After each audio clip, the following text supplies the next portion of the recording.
కొండాపురం మండలం వెంకయ్య కాలువ ఫారెస్ట్ బీట్లో జరుగుతున్న అక్రమాలను అధికారులు గుర్తించి వెంటనే దాని మీద చర్యలు తీసుకోవాలని సిపిఐ కొండాపురం మండల అధ్యక్షుడు మన కార్యదర్శి మనోహర్ బాబు గారు ఈరోజు తమరికి తెలియజేస్తూ ఉన్నాం.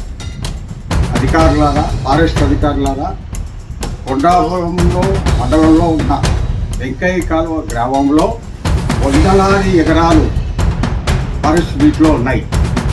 ఆ ఫారెస్ట్ బీట్లో